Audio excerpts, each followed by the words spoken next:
तुम सुखी हो कि दुखी हो, तुम्हारे माँ बाप जिंदा हैं, तुम सुख का महसूस करते हो कि दुख का? सुख का। महावीर ने नोट किया और मुनि से कहा, ये लोग माँ बाप जिंदा हैं इसलिए सुखी हैं, तू माँ बाप के बिना सुखी होके दिखा, यही मेरी साधना है। छोड़ इनको। सारा संसार माँ बाप की छाया में सुखी है। और महावीर अपने भक्त को कहते हैं, इस छाया से बाहर आ जा, इनको छोड़ दे। मकान बन जाए तो सुखी है, उनका छोड़ दे मकान। धन आ जाए तो सुखी है, छोड़ दे धन। जिन जिन चीजों में संसारी व्यक्ति ने सुख की अनुभूति की, एक एक गिन करके छुड़ाया। 10 लाख क्षण पर्व के पहले हमने ये 3-4 दिन इन बातों को गिनाया था। इसलिए महावीर स्वामी के सिद्धांत को कई लोग अवसादवादी कहते हैं। इन्हें संसार में सुख नजर आते ही नहीं, इंद्रियों के सुख महावीर को सुहाते नहीं, अवसादवादी है। मैंने कहा अवसादवादी नहीं है, भगवान महावीर स्वामी प्रसादवादी है। अवसाद और प्रसाद में अंतर है।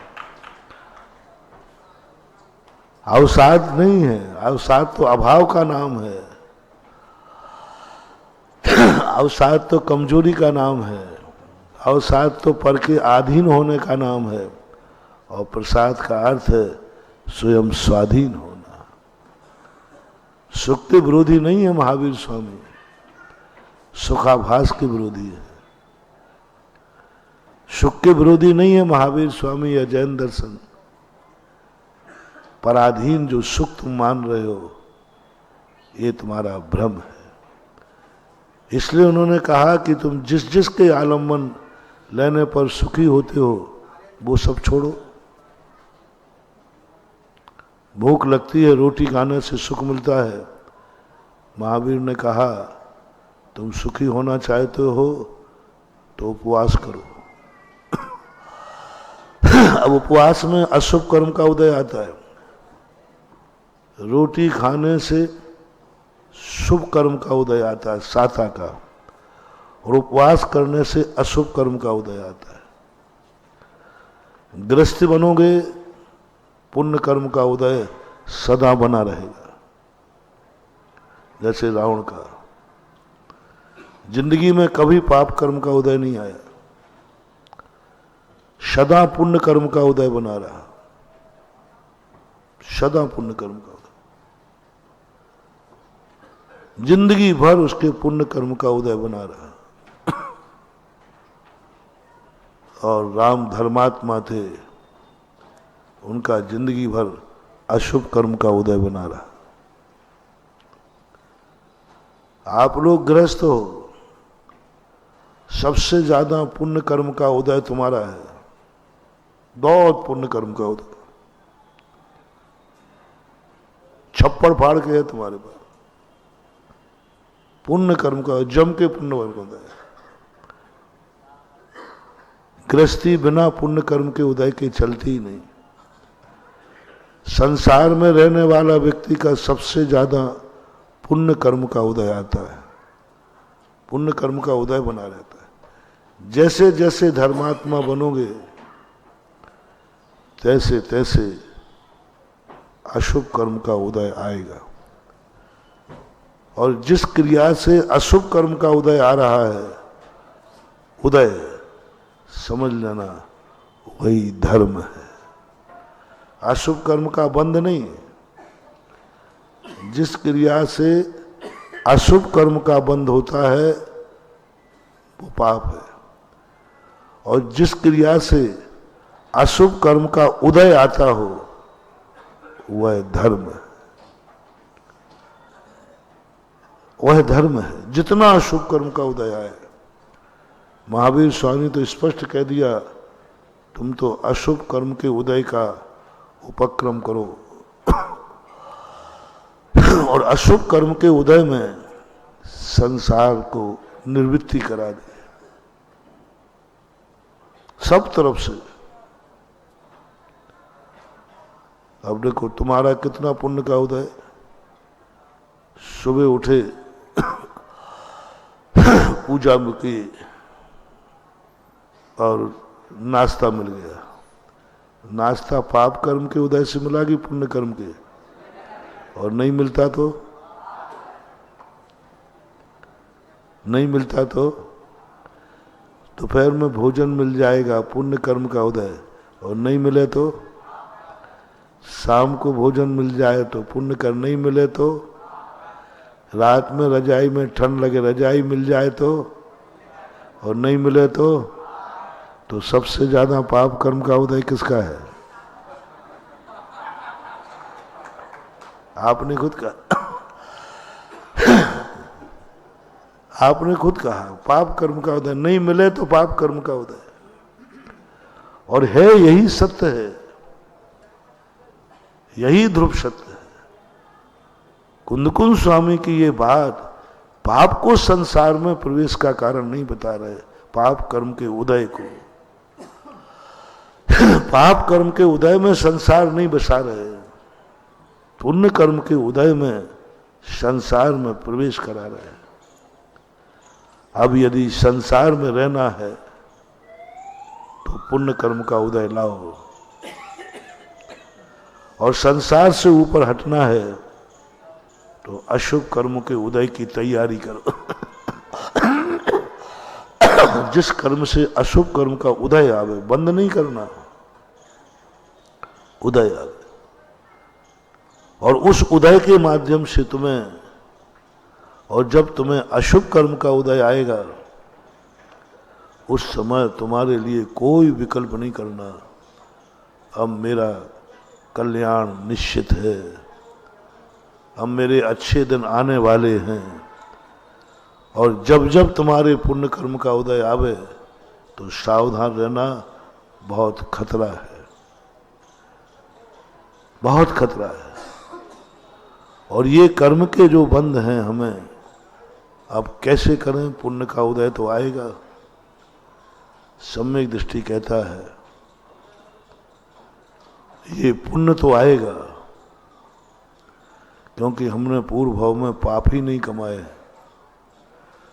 पुण्य कर्म का उदय आएगा, बस इसको भोजन न बना करके औषधि बना लेना। पुण्य कर्म का उदय तो आएगा, भोजन न बना करके औषधि बना लेना। साधु भी आहार करने जाएगा लेकिन भोजन करने नहीं जाएगा, स्वाद लेने नहीं जाएगा, चटकारे लेने नहीं जाएगा, क्षुधा रोग को मिटाने के लिए जाएगा। बस रोग निवारण, पुण्य का कर्म मात्र रोग निवारण के लिए कारण बन जाए। पुण्य कर्म का उदय यदि भोजन बन जाता है तो संसार में प्रवेश हो जाता है, और वही पुण्य कर्म का उदय यदि औषधि बन जाए, रोग निवारण का कारण बन जाए, तो वह पुण्य भी हमारे लिए संसार में बढ़ाता नहीं है, संसार का विनाश कर देता है। अब ऐसी दशा जब हमारी हो जाती है, जब हम बहुत पुण्यात्मा हो जाते हैं पुण्य कर्म के बल पर, तब हमारे लिए बहुत खतरा है। आपके इस स्नातक शिविर के पहले प्रश्नों की श्रृंखला में यही चल रहा था। सबसे ज्यादा खतरा किनको है?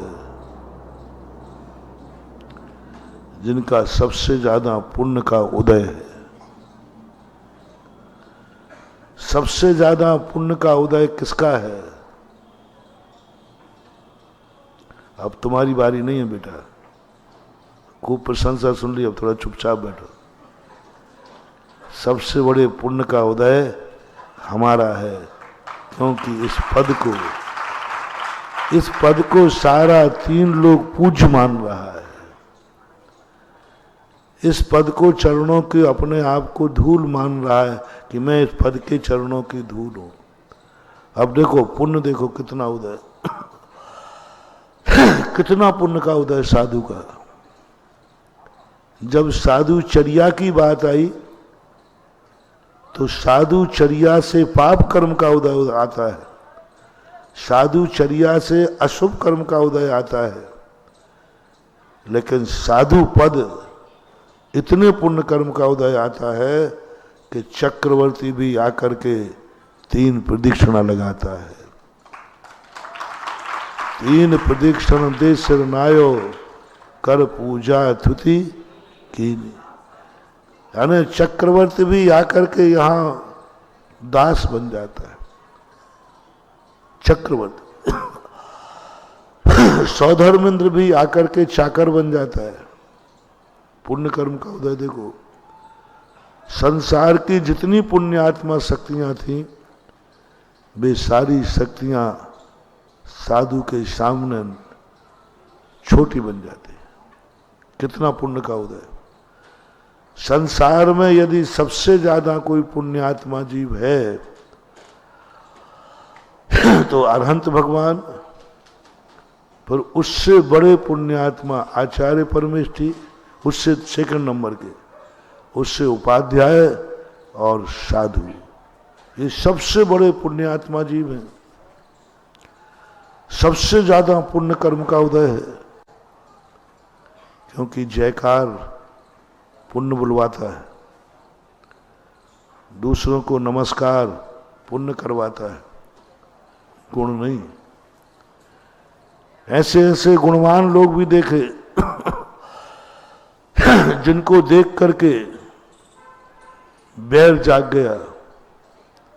पारसनाथ जैसे महान पुण्यात्मा,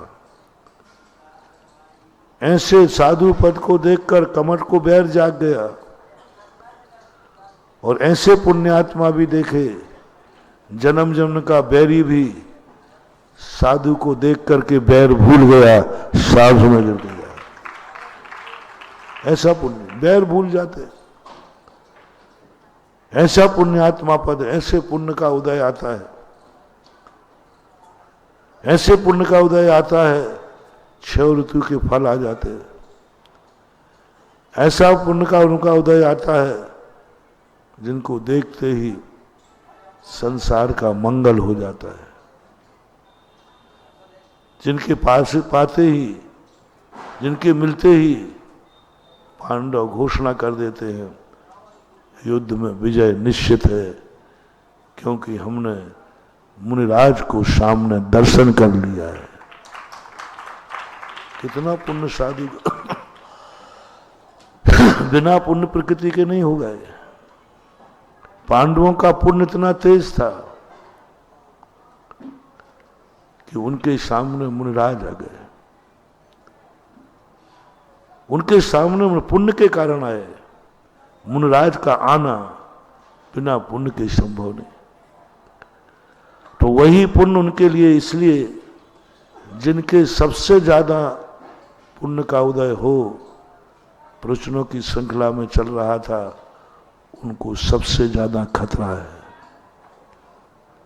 अब बोलो अपने आप को, आप अपने आप को पुण्यात्मा मानते हो या पापात्मा? हम साधु को अपने आप से पूछता हूं कि मेरे साधु पालन करने में बहुत अशुभ कर्म का उदय है, साधुचर्या पालन करने में बहुत अशुभ कर्म का उदय है, लेकिन साधु बनने में चरम पुण्य कर्म का उदय है। हमें साधु की चर्या की अनुभूति नहीं होना चाहिए, हमें साधु पद की अनुभूति होना चाहिए। साधु की चर्या की अनुभूति करोगे डर जाओगे, कांप जाओगे। आप लोग यही गलती करते साधु की चर्या देख लेते हो तो आप कहते भैया हमारे बस की बात नहीं है। साधु का केस लॉन्च करना देख लेते हो, कांप जाते हो, अपने बस की बात नहीं है। एक बार हम बिहार करते आ रहे थे, एक व्यक्ति ने संकल्प किया था मैं मुनि बन करके मरूंगा, आशीर्वाद लिया। मुनि बन के मरूंगा मैं, संकल्प कर लिया। एक दिन हम विहार करते हुए आ रहे थे, गर्मी बहुत थी, पैरों में छाले पड़ गए थे, फोले आ गए थे, फपोले। थोड़ा चलने के बाद हम बैठे हुए थे 5-6 किलोमीटर, वो व्यक्ति आ गया। वो पैरों की हालत देख कर कहता, महाराज जी ये पैरों की हालत है, इतने फोले, अब यहीं रेस्ट करना क्या? नहीं, अभी तो हमने कहा 10 किलोमीटर और चलना है। बोले अब भी चलोगे? मैंने कि हाँ, और आज ही नहीं चलना, कल भी चलूंगा। वो पैरों को देख के कहते, महाराज जी मैं अपना नियम वापस लेता हूं। क्या बात है?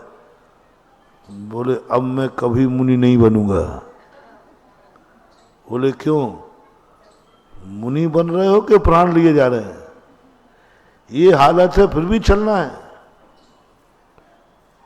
उसके परिणाम बिगड़ गए। मैं कभी मुनि नहीं बनूंगा। हमारी प्रतिज्ञा वापस करता हूं, मैं वापस लेता हूं। मैं तुरंत घबरा गया। मैंने महावीर स्वामी को नंबर लगाया। मैंने कहा प्रभु ये पंचम काल है, चौथे काल में लोग साधु की कठिन चर्या देख करके सोचते थे कि ये दशा में कब पाऊं, और ये पंचम काल के जीव हैं, मुमुक्षु कहलाने वाले, मुनि की कठिन चर्या देख कर कह रहे हैं मैं कभी मुनि नहीं बनूंगा, इसलिए थोड़ी वीआईपी छूट दो, नहीं तो लोग भाग जाएंगे। क्या हो? साधु की चर्या को देखकर, साधना को देखकर, तपस्या को देखकर तुम्हारे परिणाम साधु बनने से हट गए। तुम केसलों से देखकर साधु बनना बंद करने का भाव छोड़ दिया। साधु का अंतराय देख करके तुमने कहा मैं नहीं बनूंगा। साधु की कठिन तपस्या ठंड में ठिठुरते देखकर कहा मैं नहीं बनूंगा। क्या है तमाशा? महावीर स्वामी कहते हैं अशुभ कर्म के उदय आने पर व्यक्ति की धर्म के प्रति श्रद्धा बनी रहे तो समझ लेना चाहिए वो धर्मात्मा है। विपत्ति काल में, अच्छे दिनों में महावीर स्वामी नहीं आते हैं। जब बहुत कष्ट में तुम हो तब महावीर स्वामी पूछते हैं कैसा लग रहा है मेरा मुनि व्रत? ये क्रियाएं मैंने ही बनाई थी। मैं सुनाया करता हूं ना कि महावीर स्वामी अच्छे दिनों में कभी नहीं आते। बहुत जयकार बोल रही है, सब हो रहा है चारों तरफ से। कब आते हैं? जब बहुत गर्मी पड़ी हो, अंदर से अंतराय हो, अंदर आग जल रही हो, ऊपर से सूर्य तप रहा हो, सड़क गिट्टी बिछी हो, पैरों में छाले पड़े हो, उसी समय एक जोर से कंकड़ घुसे पैर में और चीख निकल जाए मर गए। उस समय महावीर वहीं सामने दिखेंगे, बेटा कैसा लगा? मुनि व्रत में मजा आया? कैसा लगा? ये मैंने ही बनाई थी, ये चर्या, ये चर्या मैंने ही बनाई थी। मैंने ये नियम बताए थे। कैसा लगा? खून बह रहा है, कांटा चुभ गया है, कैसा लग रहा है? चारों तरफ से विपत्तियां आई हुई हैं, आग ऊपर नीचे आग, अंदर आग, सब तरफ से कैसा लग रहा है? उस समय सामान्य आप ही हो अहिंसा के पुजारी, दयालु, कृपालु, प्राण लेने वाले। थोड़ा सोचना चाहिए। सम्यक दृष्टि कहता है भगवान मैंने कितने पुण्य किए कि कांटा चुभने पर चीख तो निकल गई, लेकिन मुनि पद के प्रति घृणा भाव नहीं आया। चीख तो निकल गई, कष्ट तो हुआ है, लेकिन मुझे चर्या के प्रति किंचित मात्र भी ग्लानि नहीं आया। चीख तो मेरी निकली है, लेकिन मुझे जूते याद नहीं आए, काश जूते की व्यवस्था होती। आग तो पेट में लग रही है, लेकिन पानी की याद नहीं आ रही है, पानी की याद नहीं आ रही है, कष्ट तो हो रहा है। और ये और लग रहा है, भगवान मेरे अंदर एक आनंद आ रहा है कि इन परिस्थितियों में भी मैं जिनवाणी की आज्ञा का पालन कर रहा हूं। वो है हमारी अनुभूति। तो साधु पद की जब अनुभूति तुम्हें हो जाए, मेरे बराबर पुण्यात्मा कोई नहीं। साधु पद की अनुभूति करना है, साधु की चर्या की नहीं, साधु की चर्या की नहीं। जैसे आपको पता चले कि इस व्यापार में इतना धन है, तो फिर आप कठिनाई नहीं देखते हो, आप कठिनाई सहन कर लेते हो। आपको क्यों कठिनाई सहन नहीं होती है? क्योंकि आप वस्तु का मूल्य नहीं समझते हो। मुनि पद का मूल्य तुम्हारी दृष्टि में नहीं है, इससे तुम्हें कष्ट दिखते हैं। तुम्हें मूल्य पता नहीं है कि इस कष्टों में मुनि पद का कितना आनंद है। जैसे वह डाकू भी जहां धन का लाभ देखता है, वहां अपने प्राण हथेली पर लग के जाता है। मर सकता है, मर सकता हूं, लेकिन वो कहता मर जाऊं, लेकिन धन मिल गया तो माला माल हो जाए। ऐसे ही साधु कहता है मैं सब कष्ट सहन करूंगा, मुझे मालूम है कि इन कष्टों के बाद जो साधु पद मुझे मिलेगा, वो 3 लोक में इससे बड़ा आनंददायी कुछ दूसरा नहीं होगा। क्रिया में कष्ट है, क्रिया के फल में नहीं।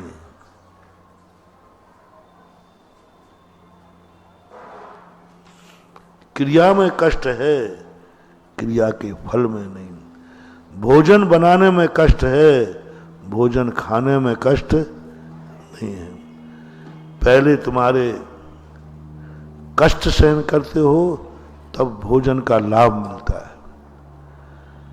पहले तुम्हारे अशुभ कर्म का उदय आता है, उनको यदि सही ढंग से सहन कर लिया तो खाने का पुण्य कर्म का उदय आएगा।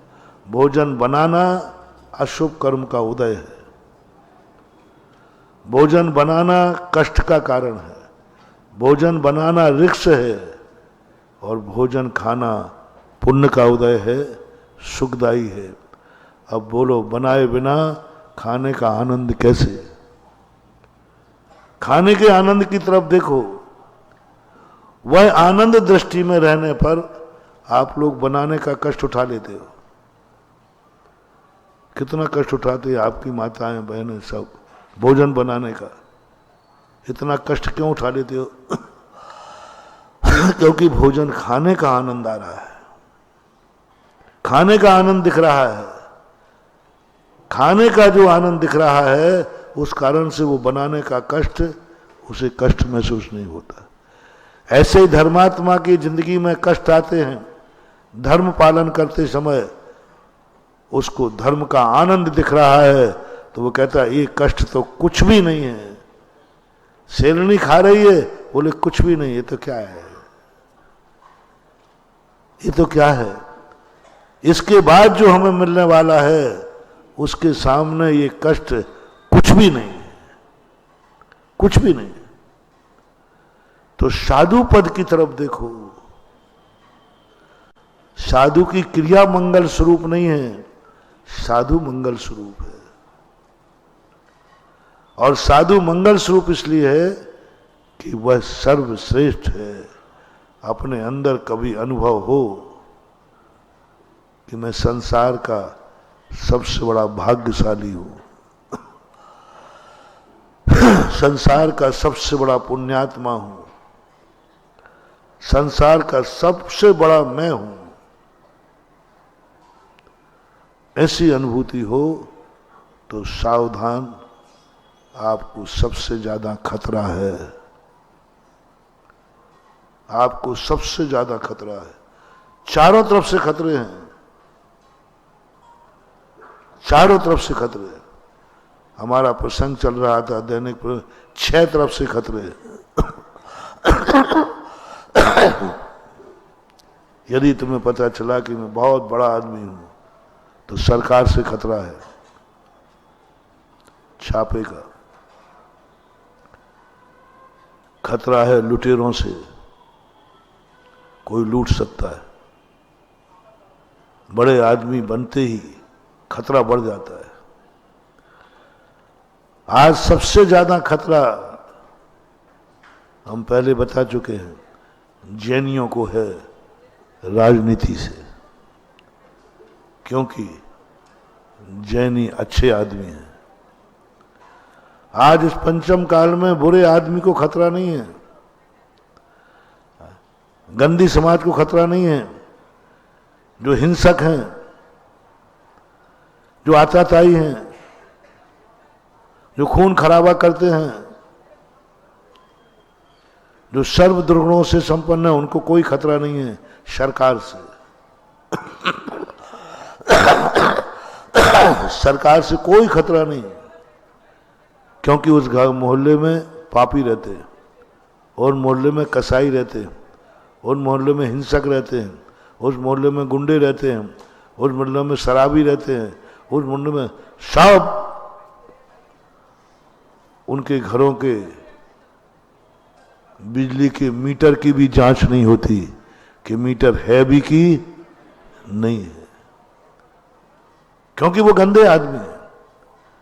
पंचम काल की राजनीति सबसे बड़ी है, गंदे आदमियों को संरक्षण देगी और अच्छे आदमियों को परेशान करेगी। क्योंकि एक स्वप्न देखा था चंद्रगुप्त ने, हाथी के ऊपर बंदर बैठा है, हाथी के ऊपर बंदर, और राजा ऊंट की सवारी कर रहा है? हाँ, ऊंट की सवारी कर रहा है। ये होने वाला था। आज पंचम काल में राजनीति से सबसे ज्यादा खतरा जैनियों को है। उनको नहीं है जो देशद्रोही हैं, उनको नहीं है जो देश का विनाश करने पर तुले हैं, उनको नहीं है जो आतंकवाद फैलाते हैं, उनको नहीं है जो कहीं भी बम ब्लास्ट कर देते हैं, उनको कोई खतरा नहीं है। उनका तो एक चबूतरा और चादर चढ़ गई तो हाईवे का रास्ता बदलेगा, लेकिन चादर नहीं हटेगी। क्यों? वो हिंसक है। आज सबसे ज्यादा खतरा जैनियों को है, क्योंकि ये सज्जन है, महाजन है, अहिंसक हैं। इनके तीर्थ क्षेत्रों को लूटा जा रहा है। आज एक सरकार ने आवाज नहीं उठाई। गिरनार में किसी ने कहा कि यदि नागा साधु यहां दिगंबर आएगा उसका सिर कलम कर दिया जाएगा। कहीं से आवाज आई? किसी नेता की, किसी प्रधानमंत्री की, किसी राष्ट्रपति की? और यही आवाज तुम किसी मजार वाली समाज को उठा देते कि जो यहां आएगा उसके सिर कलम कर दिए जाएंगे।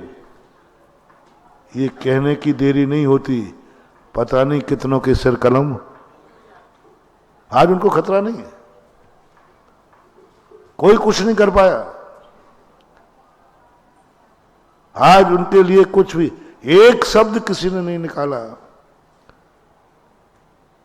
कि जिस गिरनार जैनियों के नेमिनाथ भगवान तपस्या की, यदि ये जैनी आवाज निकाल देता तो अभी जांच बढ़ जाती है, सरकार आते आते पता नहीं कितने हथकंडे, अभी तक जुलूस निकल जाते, कितनी हिंसाएं हो जाती, लेकिन जैनी को कोई भी गाली दे जाए, कुछ भी गाली दे जाए, अभी तो गला काटने की बात कही, काट भी देवे तो भी कोई पक्ष लेने वाला नहीं है। आज की सरकार में, आज की राजनीति, आज की सरकार और राजनीति का एक ही धारा है, सज्जन कौन है, महाजन कौन है, अच्छा आदमी कौन है, उसको पकड़ो, उसको जितनी यातनाएं दे सको दो, जितना परेशान कर सको करो, जितना लूट सको उतना लूटो, जितने छापे डाल सको डालो,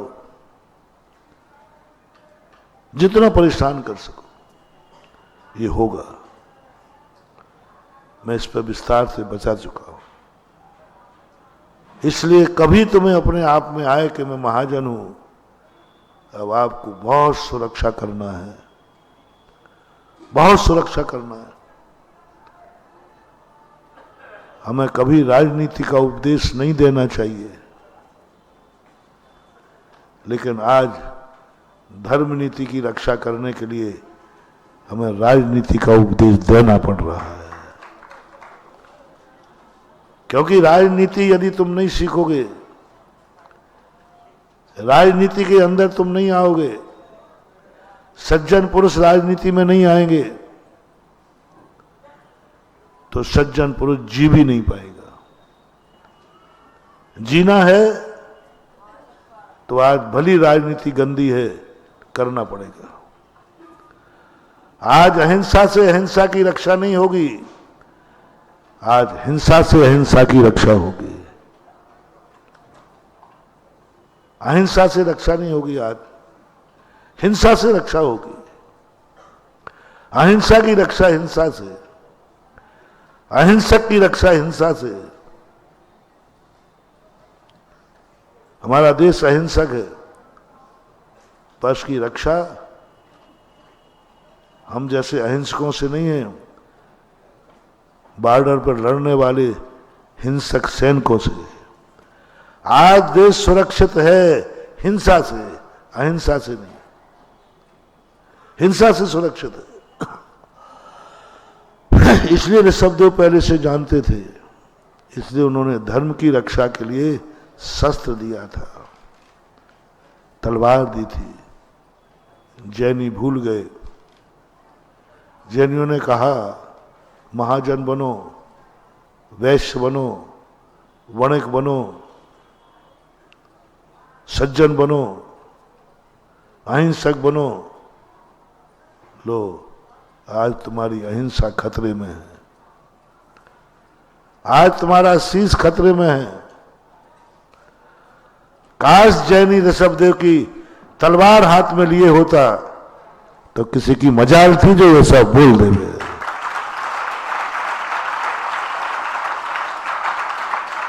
मजाल थी कि बोल दे। मैंने कहा ना, हिंसक समाज है, उनके संबंध में बोल के दिखाओ, उनके किसी क्षेत्र के संबंध में, किसी के संबंध में बोल के दिखाओ।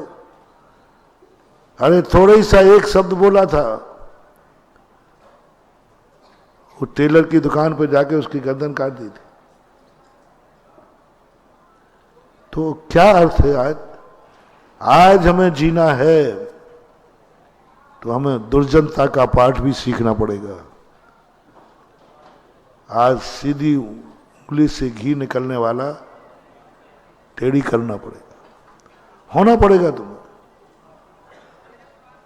दूसरा खतरा जो हमने बताया था ऊपर से है, जिसका प्रसंग चल रहा था, हमारी किस्मत से है। हमारी किस्मत यदि अधिक पुण्यवान हो जाएगी, हम लुट जाएंगे इस पंचम काल में। चौथे काल में पुण्यात्मा पूजे जाते थे, पंचम काल में पुण्यात्मा लूटे जाते हैं। चौथे काल में अमीर लोगों के दरवाजे लोग लाइन लगाते थे, दान मिलता था। आज लूटे जा रहे हैं। क्यों लूट रहे हैं? तुम बड़े आदमी। महावीर स्वामी ने इसलिए अपने बड़े आदमी को कहा,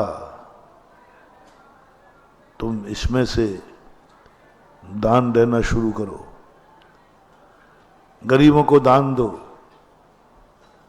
उनको इतना दान दो, इतना दान दो कि उनका पेट भर जाए, वो डाकू ना बन जाए। अमीरों को आज ये करना पड़ेगा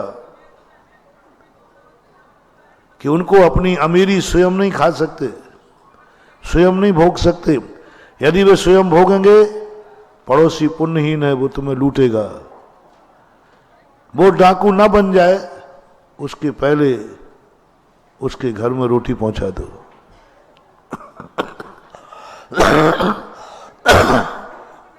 ये कला तुम्हें सीखना पड़ेगी।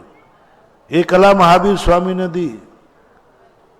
हम पुण्यात्मा है, पापात्मा की सहायता क्यों करें? हमारे पुण्य से धन आया है, वो गरीब जन्म जन्म का पापी है, हम जन्म जन्म के पुण्यात्मा हैं। हमने जन्म जन्म में पुण्य किया है, इसलिए हमारे पास धन है, अमीरी है, हम अपने धन को भोगेंगे। ये गरीब है क्योंकि इसने जन्म जन्म से पाप किया है, जन्म जन्म का पापी है ये, जन्म जन्म का पुण्यहीन है ये। उसके ऊपर कहा, क्लिष्टे सुजीवे सुकृपा परत्वम,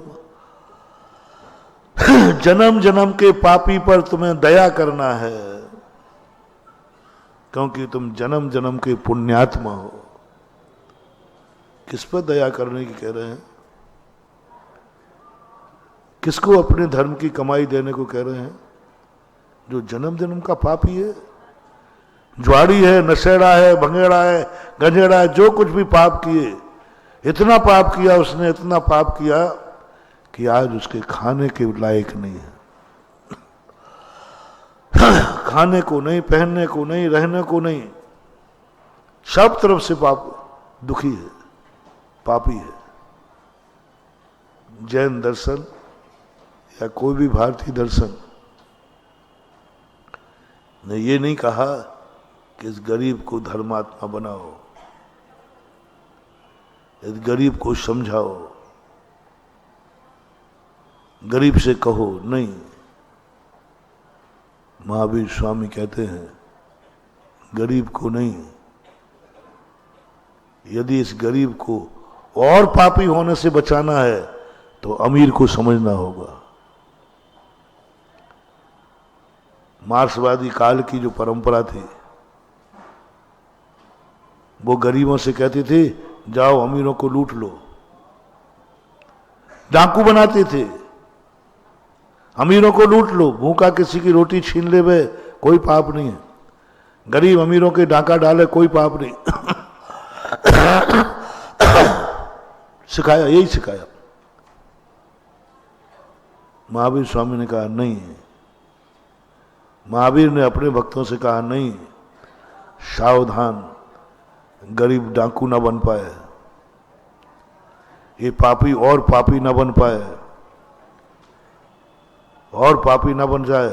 तुम मरो तो मर जाओ, ये ना मर जाए। ये बहुत बड़ा अशुभ कर्म का उदय लेके आया है। इसमें किस्मत में खाने को भी नहीं है।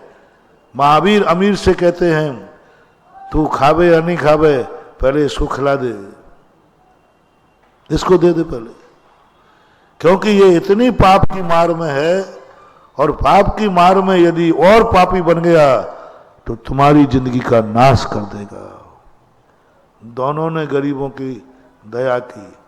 मार्क्सवादी काल ने डाकू बनाया, लूटो अमीरों को, लूटो अमीरों को, कोई पाप नहीं है। उन्होंने गरीबों को भड़काया, गरीबों को उत्तेजित किया, और उस उत्तेजना में अमीरों के पास चले गए। परिणाम ये हुआ कि अमीरों ने एक पुलिस को फोन किया, अमीर आदमी था, पुलिस आ गई, जो जम की धुलाई हुई गरीबों की,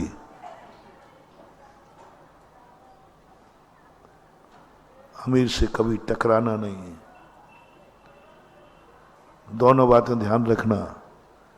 जो गरीब हैं, पुण्य में गरीब हैं, शक्ति में गरीब हैं, कैसे भी कम कमजोर हो, अपने बलजोर से कभी टकराना नहीं। अपने बलजोर से कभी टकराना नहीं। अपने बलजोर को कभी पीठ दिखाना नहीं। अपने से बलवान के आगे कभी बैठना नहीं। घोड़े की पछाड़ी और साहब की अंगाड़ी। अपने से कोई बलवान हो, अधिक में, धन में, दौलत में, तप में, तपस किसी में हो, हमेशा अंगाड़ी मत खसादना उनकी। साहब की अंगाड़ी, पुण्यात्मा से अंगाड़ी नहीं, उसको पीछे नहीं करना। पुण्यात्मा से कभी मुंह मत लगना। पुण्यात्मा को कभी भी हैकड़ी मत दिखाना, अन्यथा वैसी दशा होगी कि तुम साइकिल है तुम्हारे पास और पीछे से ट्रक आ रहा है, वो हार्न बजा रहा है, साइड जाओ, नहीं होना, तुम्हारे बाप की सड़क है क्या? उसने 3-4 बार बजाया, तुमने क्या रास्ता नहीं, इसके बाप की सड़क सरकारी है। मैंने वो धीरे से आगे एक टल्ला दिया, कहां पड़े दिखाए? खंती में। उसका कुछ भी नहीं बिगड़ा। उसका कुछ भी नहीं बिगड़ा। तुम्हारी जिंदगी चली गई, क्योंकि रोड का राजा कौन है? डंपर। रोड का राजा कौन है? डंपर। और डंपर से कभी मोर्चा नहीं लेना, तुरंत साइड में चलो, क्योंकि वो पुण्यवान है, हम पुण्यहीन हैं।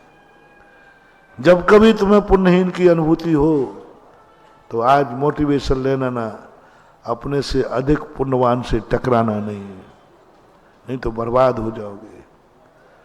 भारत से कम्युनिस्ट को उठना पड़ा, भारत से मार्क्सवादी को भगा दिया गया, गरीबों ने भगाया। उन्होंने कंपनियां बंद करा दी, हड़ताल करा दी, अधिकार दो। मालिक ने अधिकार नहीं दिया, नौकरी से निकाल दिया। बहुत गरीबों ने मार मार करके मार्क्स भगाया। अब ये पृथ्वी में श्री राम आए, महावीर आए, इनके सामने गरीब पहुंचे। किसी ने कहा कि महावीर स्वामी बड़े दयालु हैं, उनके पास जाओ। सब गरीब आ गए। महावीर ने उनकी तरफ आंख उठा के नहीं देखा। प्रभु देखो हमारी दशा।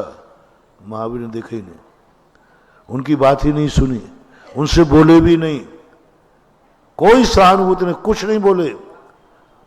उठ करके जाने लगे। प्रभु आपका इंतजार कर रहे हैं गरीब लोग, अभी मेरे पास टाइम नहीं है, मुझे अमीरों की बस्ती में जाना है, मुझे सेठ की बस्ती में जाना है, मुझे पुण्यात्मा की बस्ती में जाना है। गरीब लोग कहने लगे ये क्या हो रहा है? मैंने तो सुना था महावीर बहुत दयालु है, ये तो सुन भी नहीं रहा मेरी बात, और अमीरों की बस्ती में जाने कह रहा है। सारे गरीबों ने बहुत बुरा कहा। जैनियों को लोग बुरा कहते हैं, जैन मुनियों को बुरा कहते हैं, क्योंकि ये गरीबों का ध्यान नहीं रखते, गरीबों की सुनते ही नहीं, पुण्यहीन की सुनते ही नहीं। ये सबसे बड़ा दोष महावीर स्वामी में था, गरीबों की कभी नहीं सुनी उन्होंने, उनकी तरफ कभी देखा नहीं, उनके लिए कोई समय नहीं दिया, और अमीरों के लिए बहुत समय था। और यही दुर्गुण हमारे पूज्य गुरुदेव में है। आचार्य से अमीरों के महाराज माने जाते हैं, गरीब को बेचारे को दर्शन हो जाए यही बहुत है।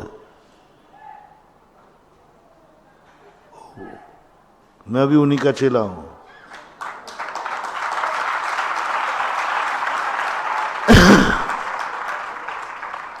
मेरे पास गरीबों को कोई टाइम नहीं है, कोई समय नहीं है, और अमीर आ जाए तो मेरे पास समय ही समय है। अब जिनको मेरे से समय चाहिए हो, अमीर बन के आओ, क्योंकि गरीबों का हमारे पास कोई टाइम हाँ, जिस दिन अमीर लोग नहीं रहेंगे कोई भी, उस दिन फिर सोचूंगा। अभी तो अमीरों की लाइन लगी है। यही स्थिति बनी, सब लोगों ने बहुत बुरा कहा महावीर स्वामी को, बहुत बुरा कहा। साधु को देखो, गरीबों को बोलता नहीं, अहिंसक बनता है, जितनी बद्दुआ दे दी। महावीर स्वामी जानते थे गरीब इससे ज्यादा कुछ नहीं करेगा, बद्दुआ के अलावा और क्या है तुम्हारे पास? तेरा बुरा हो जाए, तेरा नाश हो जाए, तेरा सत्यानाश, इससे ज्यादा कुछ नहीं। अधिक से कहे तो उंगलियां चटकाएगा, इसका नाश हो जाए। महावीर, सुनो क्या रहस्य था। महावीर स्वामी अमीरों की बस्ती में पहुंचे। अमीर लोग आए, बोले प्रभु आप क्यों पधारे? आदेश करते मैं ही आ जाता। बोले नहीं नहीं, आप लोग अमीर आदमी हो, धंधे पानी वाले हो, जितनी देर वहां आते तो आप कमाई से वंचित रह जाते। हम क्या, मैं तो बैठे ही था मंदिर में फ्री, मैं तो फ्री बैठा था, तो सोचा कि भक्तों का समय खराब क्यों करूं, व्यर्थ में समय खराब होगा, नुकसान होगा, इसलिए मैं आ गया। कैसे बता दे? बोले मुझे एक आज ज्ञान हुआ है, एक अभी मैं पुराण पढ़ के आया हूं, एक पुराण पढ़ के आया हूं, तत्वार सूत्र पढ़ के आया हूं कि जितने अमीर हैं इनके लिए प्रकृति ने नरक बनाया है। वैवारम परिग्रतम नारकस्य शाह, जिनके बहुत धन दौलत हो, बहुत कुछ पैसा हो, वे सब मर के नरक जाएंगे। तो मैं घबरा गया, क्योंकि सारे अमीर तो मेरे ही भक्त हैं। मैं घबरा गया ये सुनकर के ये जिनवाणी में पढ़ करके कि ये क्या हो गया। हाँ होता है, कई बार अपने ही लोग मर दुर्गति में जाएं तो दुख तो होता ही है। मेरा तो एक भक्त गरीब नहीं है, मेरे तो सारे भक्त अमीर ही अमीर हैं। और मैंने भावना ही सदा है भाई भाई कि मेरा जो भक्त हो वो सदा अमीर रहे। ये तो अनर्थ हो गया, इनको तो अमीरों को नरक मिलना है, नरक मिलेगा इनको। घबरा गया। एक बार मध्य 3 लोक के नक्शे में ऊर्ध्वलोक और अधोलोक में झगड़ा हुआ कि ऊर्ध्वलोक कहाँ से माना जाए, मध्यलोक कहाँ माना जाए। दोनों में लड़ाई हुई। कोर्ट ने कहा चुपचाप रहो, दोनों लोग अपने अपने वकील करके लाओ। तो जितने नारकी थे वे नाच गए, सब नाच गए, बहुत नाचे। बोले ये हुआ मजा। और सारे देवता थे स्वर्गों के, नीची गर्दन कर दी, नीची गर्दन कर ली। बोले फैसला तो गलत हो गया। किसी ने पूछा भाई नारकी तुम क्यों खोचो? बोले सारे वकील तो नीचे ही हैं।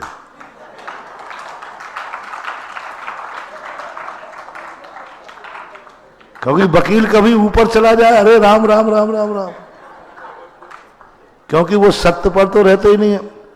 वो तो गंगा की कसम खुलवा करके, सास को पढ़वा करके झूठ बुलवाता है। पहले क्या करेगा, कहो मैं जिनवाणी की या गीता की खत्म या वो कोई कुरान आदि को भी, मैं जो बोलूंगा सत्य बोलूंगा, सत्य के अलावा, और झूठ कौन बुलवाता है। वो नाच गए, स्वर्ग लोग उदास हो गया। ऐसे ही हम लोग उदास हो गए, महावीर उदास हो गए, हम मुनिराज कि ये क्या हो गया, ये क्या रच गया कि सारे अमीर कहाँ मिलेंगे? नरकों में। तो मैं ये समाचार देने आया हूं कि तुम लोगों का भविष्य नरक है। तपेश्वरी से राजेश्वरी और राजेश्वरी से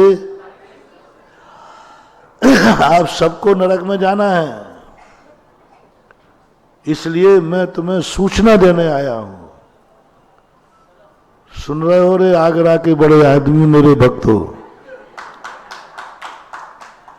मैंने भी सुना तो पूज्य गुरुदेव ने कहा, अरे तू आगरा चला जा, तेरे वहीं ज्यादा भक्त हैं अमीर लोग, वे सीधे नरकों में जाना है। गुरु जब किसी की तरफ मुख करे तो समझ लेना उनके अंदर करुणा जागी है। किसी की तरफ मुख करे समझ लेना उस पर दया भाव आया है, उसका बुरा होने वाला है। जिनका अच्छा होने वाला है उनकी तरफ महाराज देखते भी नहीं, और जिनका बुरा होने वाला है उस पर अपनी पूरी जिंदगी लगा देते हैं।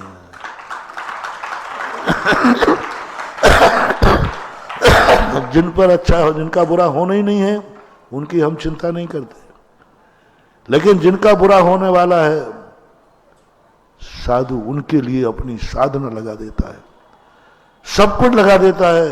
इसका बुरा होने वाला है। सब मर ये सुनते ही सारे अमीरों की, भगवान नरक में क्या है, सब नरक का वर्णन किया।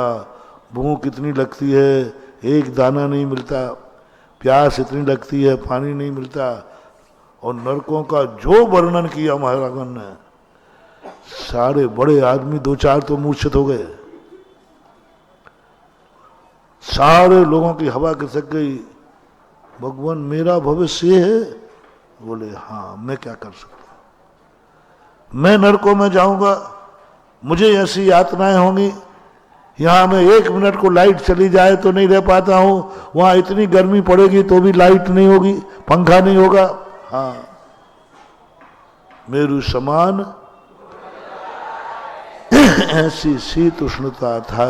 यहां में इस सब घबरा गए, सबकी आंखों में आंसू थे, सब पैरों में गिर गए। महावीर स्वामी, आप नरक जाने का संदेशा लाए हो, नरक जाने का उपाय आपने जान लिया है, तो निश्चित है आपने बचने का उपाय भी जाना है। बचने का उपाय भी जाना है। आप ही बचाओ मुझे। जब आपने जान लिया कि हम सब नरक जाएंगे तो आप बताओ मुझे हम कैसे बचेंगे। बोले तुम लोग मानोगे नहीं, आगरा के हो ना, मैं नहीं बताता, हम तो सूचना देके जा रहा हूं, मैं नहीं बताता हूं। 13-14 दिन और बचे, हम तो जा रहे, अपन तो सूचना दे दी, क्योंकि तुमने थोड़ा सा हमसे को 93 में थोड़ी हमारी भक्ति की थी, 93 में तुम भगत बन गए थे, तो मन किया कि चलो अपने लोग हैं, सूचना तो हमने तो सूचना दे दी। अब मैं जा रहा हूं, 12-13 दिन और बाकी हैं, दिवाली आ गई, चतुर्मास। अमीरों ने कहा घेर लिया, ऐसे नहीं जाओगे तो बचने का उपाय बताओ। बोले तुम लोग मानोगे नहीं, तुम लोग बहुत कंजूस हो, चमड़ी जाए पर दमड़ी ना जाए। तुम मेरी अवज्ञा करोगे, तुम नहीं मानोगे। जहां कोई बात नहीं मानी जाती है तो बड़ों का कर्तव्य क्या है? बोलो, मान लो। जहां अपनी कोई सुनवाई होना ही नहीं है, काहे को बोलना। सज्जन लोगों की नीति यही होती, भैया वहां बोल करके क्या करेंगे, तुम लोगों के बीच में हम बोलकर क्या करेंगे, तुम लोग मानोगे नहीं। अरे भगवान ऐसा संदेह क्यों रहा, आप तो जो कहो वो करूंगा, दंड बैठक लगा लिया, नहीं अभी विश्वास नहीं हो रहा है। भगवान देखो आप ही तो सब हमारे सब कुछ है, आप कहो, जो कहोगे वो करूंगा, बस नरक से बचा लो, नरक से बचा लो। आगरा के बड़े आदमियों, मैं जा रहा हूं सूचना देकर, घेर सको तो घेर लो, रोक सको तो रोक लो, नहीं तो अपना काम तो हो गया। फिर मत कहना कि हमें किसी ने, फिर मत कहना कि हमें बताया नहीं था, मैंने बता दिया पहले से, अपना कर्तव्य पूरा हो गया। अब घेर लो गुरु को, अब घेर लो साधु को, एक कदम आगे नहीं बढ़ पाए। जब नरक जाने की घोषणा की है तो जब ही यहां से कदम आगे बढ़ाओगे जब उससे बचने का उपाय बताओगे।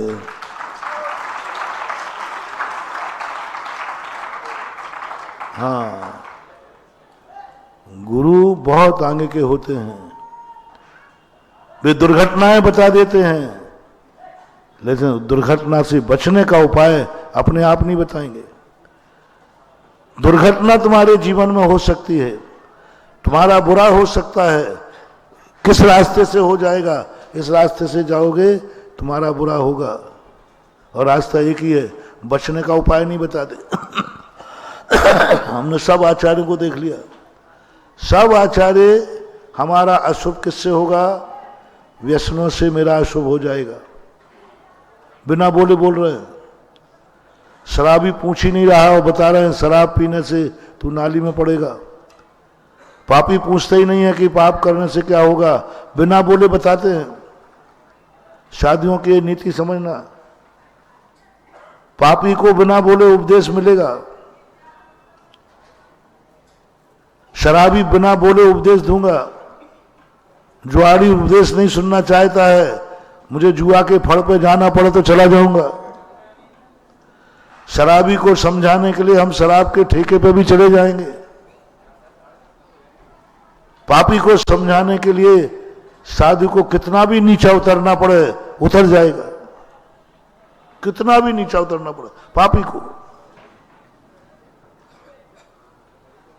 कल प्रश्न आया था ना कि थोड़ी सी गलती पर कृष्ण जी ने भीम को राज से निष्कासित कर दिया था। दुर्योधन को क्यों नहीं किया, बल्कि दुर्योधन के दरवाजे दूत और बन गए। ये साधु का लक्षण है। आप गंदे हो जाओ, साधु नाली में से तुम्हें उठाने के लिए पहुंच जाएगा। गंदे हो जाओ, आप फेल हो जाओ, आप 10 नंबर ग्रेस में दे देगा, और पास होने वाले को 1 नंबर भी नहीं देगा। फेल होने वाले को 10 नंबर, पास होने वाले को 1 भी नंबर नहीं। ये नीति है। अब पास होने वाले को या अमीर आदमी को अब तुम्हें मांगना पड़ेगा। अब अपने भगवान आप बता दो ना कि हमारा उद्धार कैसे हो। नहीं बताऊंगा, पहले घिराई करो, नहीं जाने देंगे यहां से, दंड बैठक लगाओ, गलती हो गई भगवान, गलती हो गई, बताओ, नहीं जाने देंगे। और धमकी दो थोड़ा, नहीं जाने देंगे, जब तक नहीं बताओगे हमारे अन्न जल का त्याग है। लो ये बैठे, आप बचने का उपाय बताओ। महावीर ने 2-3 मिनट में सब अमीरों को दंड बैठक लगवा लिए। लगाएंगे 3 बार, सामने नरक दिखा दिया उन्होंने। और उन सेठों का विश्वास है कि महावीर ने जो कहा है वो कभी सम्यक दृष्टियों को उपदेश है, भक्तों को उपदेश दे रहे हैं। भक्त तो जानते हैं भगवान ने कह दिया तो वो होना ही है। तब एक उपाय है, तुम लोग अपने पास जो धन दौलत कमाई है ना तुमने, हाँ कमाई है, पसीने से कमाई ना, हाँ, इस सब में से थोड़ा थोड़ा सब उठाओ, धन भी भरो थैली में, जो जो तुम्हारे पास है सब थोड़ा थोड़ा उठाओ और आओ हमारे पीछे। हमारे पीछे आकर के ये आते ही कहा, ये जो गरीब बैठे हैं ना, इनको बांट दो, ये मांग नहीं पाए उसके पहले तुम दे दो, ये स्वर्ग के सोपान हैं, ये स्वर्ग की सीढ़ियां हैं। ये जो गरीब बैठे हैं इनको गरीब मत मानना, ये ये अपने आप के लिए सीढ़ी हैं, चढ़ने वाले के लिए तो ये सोपान है। ये अपने आप के लिए पापी हैं, ये गरीब हैं अपने पाप कर्म से, लेकिन अमीरों के लिए तो नरक जाने से बचाने वाले द्वार नहीं है, स्वर्ग भेजने वाले हैं। जाओ बांटो। सेठ कहे भैया ये कपड़े ले ले। वो गरीब कहता ये सेठ जिसके दरवाजे में गया तो मेरी तरफ देखा ही नहीं, भगा दिया। ये सेठ हाथ जोड़ा, मेरा ले लो ना कंबल, मेरा ले लो ना भोजन। गरीब कहने लगे ये चमत्कार कैसे हुआ, ये अतिशय कैसे हो गया। आज आगरा के सेठ उल्टे कह रहे साहब मुझे ले लो, मुझे ले लो, मेरा ले लो। बोलो, महावीर स्वामी का चमत्कार, गरीब का स्वाभिमान नष्ट नहीं होने दिया और अमीर को स्वर्ग की सीढ़ियां दिखा दी। दोनों का है, गरीब को झुकने नहीं दिया, गरीब को उसके दरवाजे जाके मांगता, भिखारी कहलाता। सेठ ने आके दरवाजे दिया, ये भेंट कहलाती है। महावीर की यह परंपरा थी। महावीर ने जो दान की परंपरा बनाई, सहयोग की परंपरा बनाई, ऐसी बनाई। और उनका ये स्वर्ग का सोपान है। अब आप लोग हमें बिहार करूं कि रोक रहे हो? मान लेता हूं, रोकोगे पक्का है। बस देखो कंजूसी नहीं, मैं नहीं बताऊंगा, तुम लोग सब पागल आदमी हो, मैं तो जा रहा हूं। थोड़ा इतराने तो दो, थोड़ा कुछ अपने हाथ में होता है, थोड़ा तो रोब दिखाना चाहिए।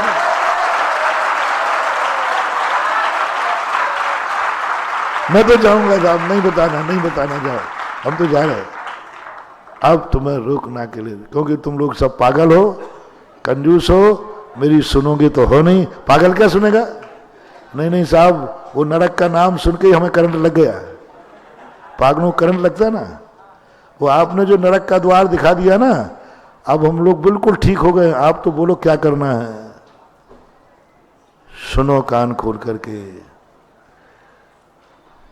सुनो स्तब्ध होकर के। आगरा के सेठो, नरक के द्वार में जाने वालों बच सकते हो, उसी के लिए लोकोदय तीर्थ क्षेत्र खुल रहा है।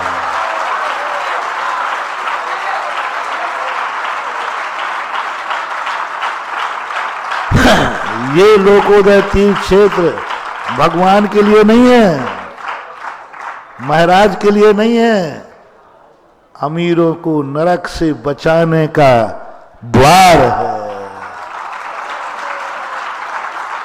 महावीर ने जो दान की परंपरा रखी है, वो पुण्यहीनों को नहीं, पुण्यवानों को रखी है। पुण्यवान दान देगा, पुण्यवान की स्थिति बनेगी। अब वो पुण्यवान और पुण्यहीन दो स्थितियां बनेंगी, वो बाद में बताऊंगा।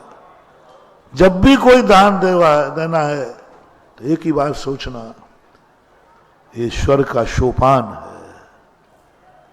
जितने भी दान, चाहे वो सहयोग के रूप में गरीबों को दिलाए जाए, चाहे बलि दान के रूप में पात्र को दिलाए जाए, उन सब के पीछे एक ही राज है। महावीर कहते मेरा भक्त नरक नहीं जाएगा, नहीं जाएगा नरक, क्योंकि मेरा भक्त अमीर है। तो तुम समझते हो ये खर्चा है, तुम समझते हो वेस्टेज है। अरे आगरा के पागलो, ओ अमीर लोगों, मूर्खो, तुम्हें नरक से बचाने का उपाय है।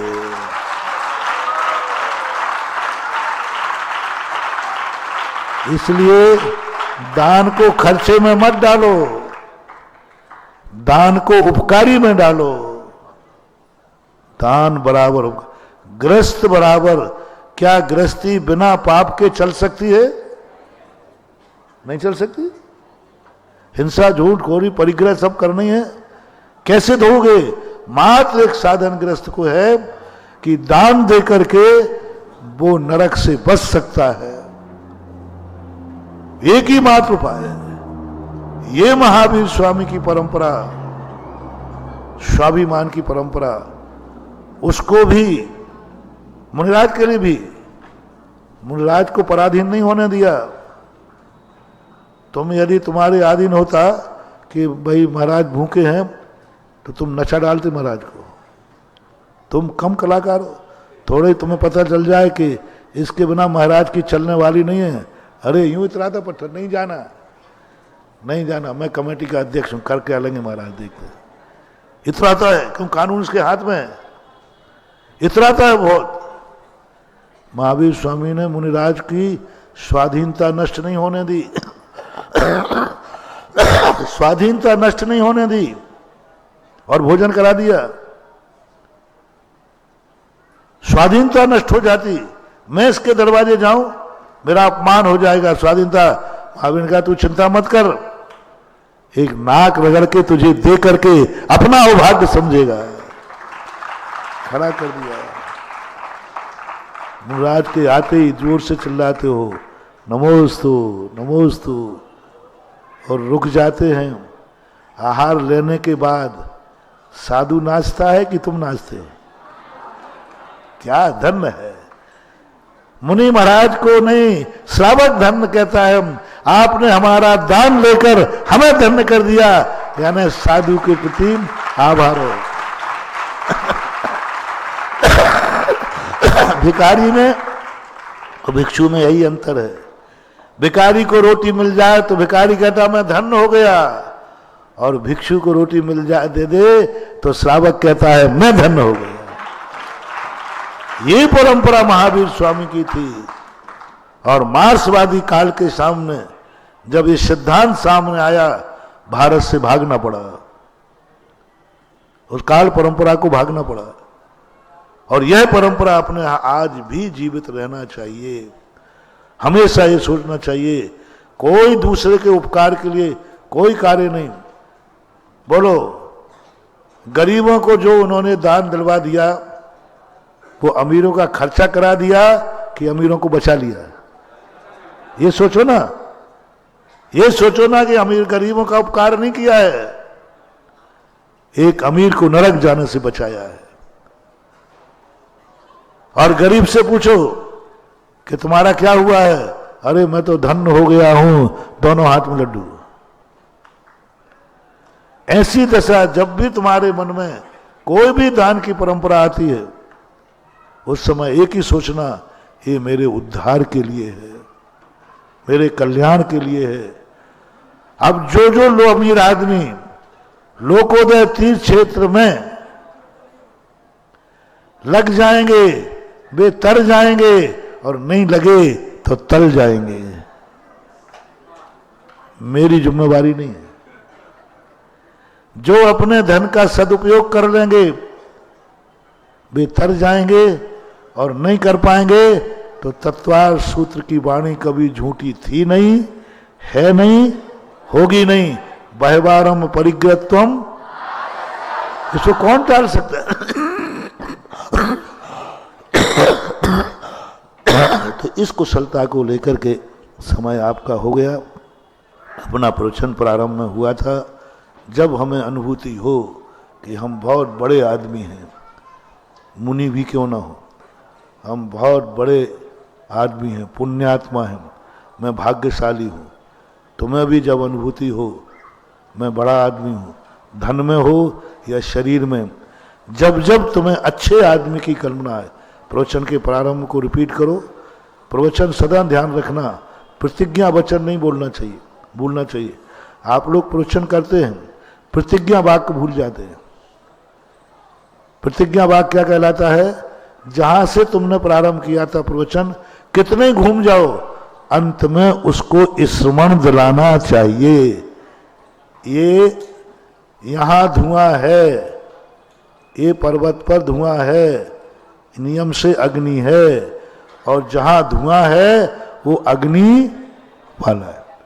प्रवचन को अंत में कहाँ शुरू हुए थे अपन, कि जब अपन को अनुभूति हो कि हम बहुत बड़े आदमी हैं, हम बहुत पवित्र आदमी हैं, हमारे पास बहुत पवित्रता है, बहुत धर्म है, बहुत धर्मात्मा हूं, मेरा मन वचन काय धर्म सब कुछ मेरे पास है, ऐसी अनुभूति जब हो, सावधान, अब आपके ऊपर बहुत बड़े खतरा हैं, क्योंकि आप धर्मात्मा हैं। रिपीट करता हूं, जब आपको लगे कि मेरा मन, मेरी आंखें, मेरा कान, मेरा रोम रोम धर्मात्मा है, पवित्र है, और मैं खुशी हूं, मैं संपूर्ण हूं, सावधान, अब आपसे सबसे ज्यादा खतरा है, क्योंकि तुम अच्छे आदमी हो, क्योंकि तुम अच्छे आदमी। आप लोगों को लगे कि हम जैनी हैं, जैन धर्म है, सावधान, तुम्हें सबसे ज्यादा खतरा है। और खास तौर से पंचम काल में धर्मात्माओं को, अच्छे आदमियों को खतरा रहेगा। हाथी पर बंदर बैठा है, जो नीच होगा, पापी होगा, उसको खतरा कम है, अच्छे आदमी को खतरा ज्यादा है। यह अपने प्रवचन की मूल हेडिंग थी, यहीं गौण करता हूं, समय हो गया। महावीर भगवान।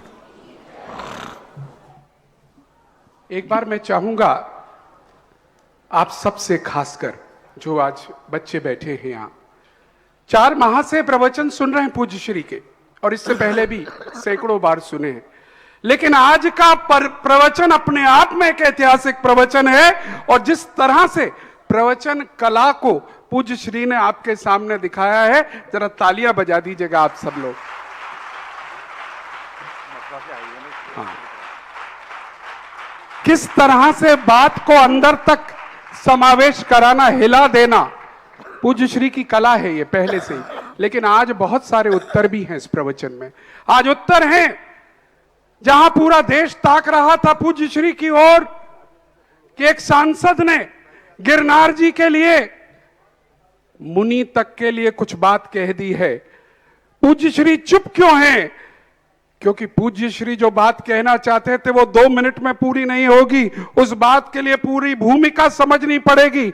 और पूज्य श्री वही भूमिका बताने का प्रयास हम सबको कर रहे हैं, 6 प्रकार के खतरों का। और सबसे पहला खतरा जो उन्होंने बताया था वो नीचे से है, और उसका उत्तर भी पिछले कई प्रवचनों से दे रहे हैं, जो पूरे देश को सुन लेना चाहिए। उस खतरे को निपटने के लिए तैयारी एक दिन नहीं होगी, उसके लिए लंबी तैयारी करनी होगी। पहली तैयारी, हाथों में हथियार लेकर तैयार रहना पड़ेगा, यानी देश की सेवा, सेना, इन कार्यों में भी हमें सबको आगे आना होगा। हमें अपना राजनीतिक दृष्टिकोण प्रबल करना होगा। उसीलिए महाराज जी समय ऐसे ही नहीं वेस्ट करते कि कोई लोगों को इकट्ठा कर ले, भीड़ बना ले। राजनीतिक सम्मेलन का उद्देश्य ही ये है, और जिसका हमें प्रभाव दिख रहा है मध्य प्रदेश और राजस्थान के चुनाव में। अपना राजनीतिक जो चेतना है उसको आप आगे बढ़ाएं।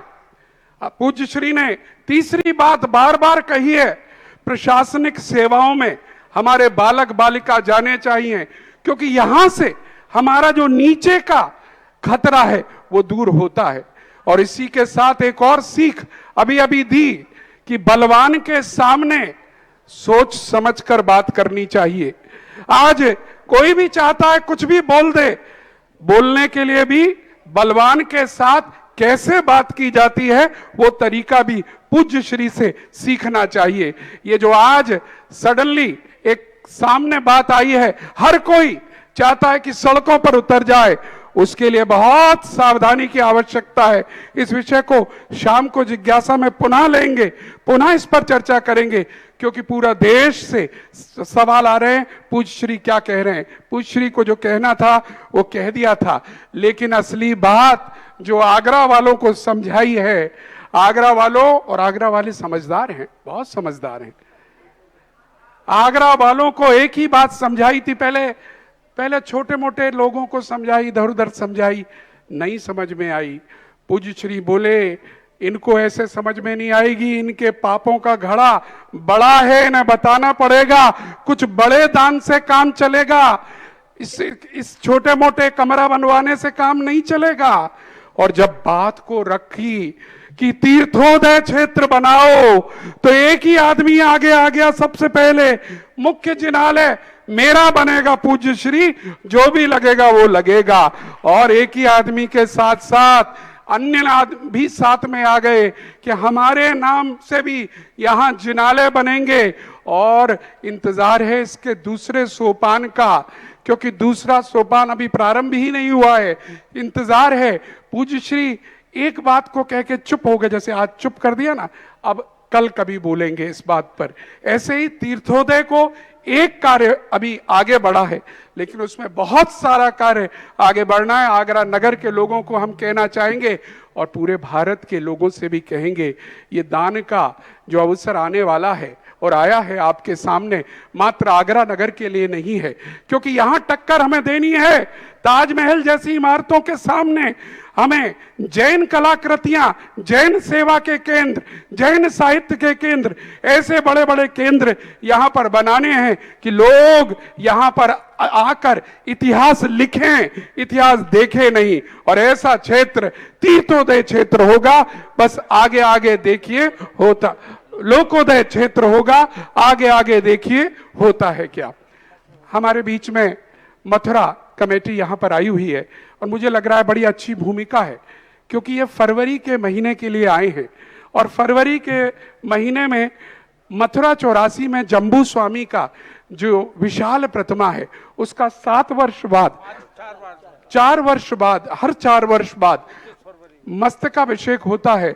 और इस बार भी 29 फरवरी को वो मस्तकाभिषेक 7 दिवसीय विशाल कार्यक्रम के साथ कराना चाहती है। और पूज्य श्री उसमें आपका सानिध्य, आचार्य श्री का आशीर्वाद चाहती है।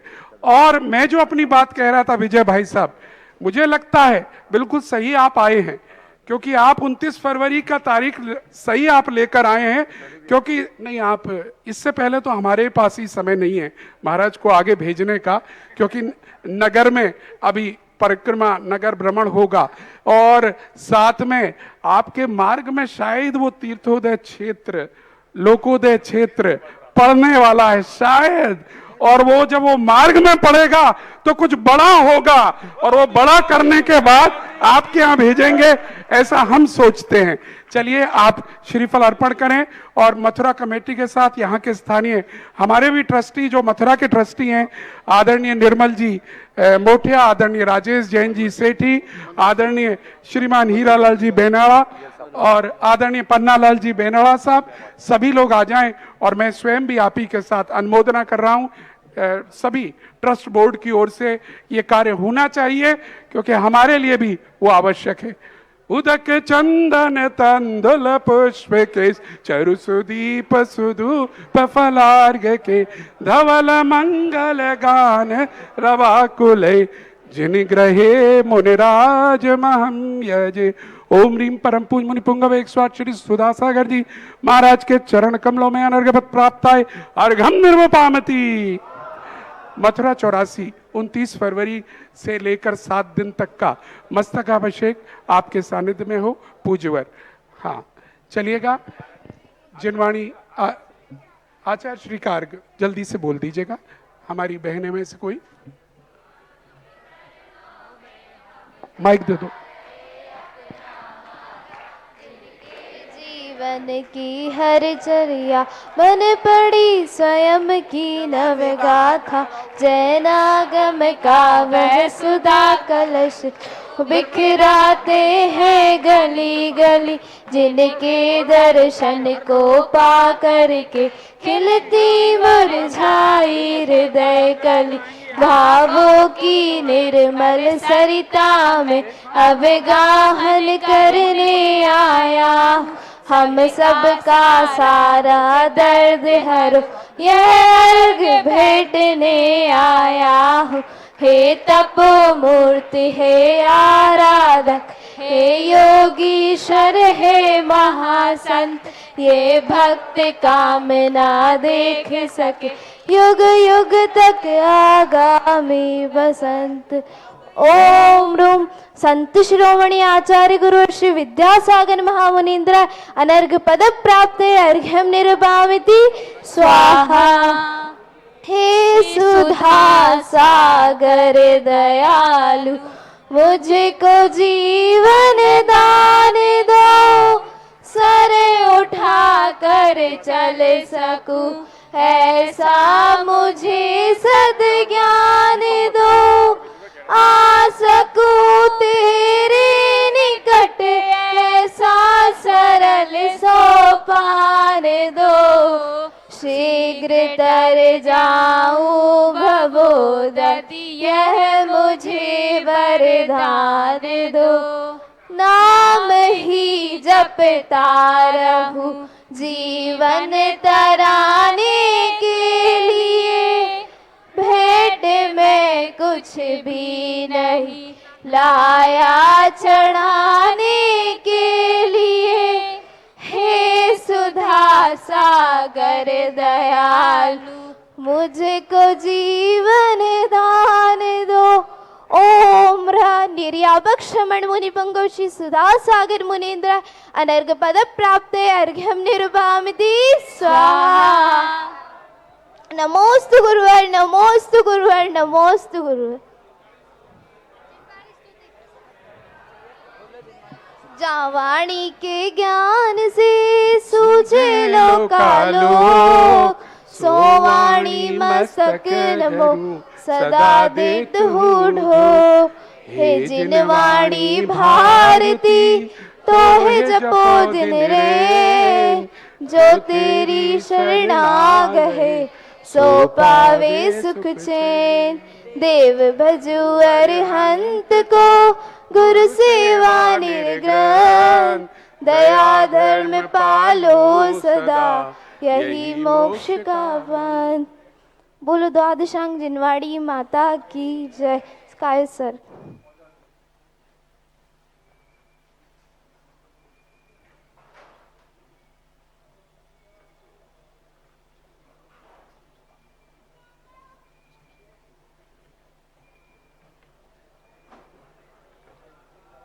बोली निर्यापक श्रवण मुनि पंगव श्री सुधा सागर जी महाराज की जय हो। शुल्लक श्री 105 गंभीर सागर जी महाराज।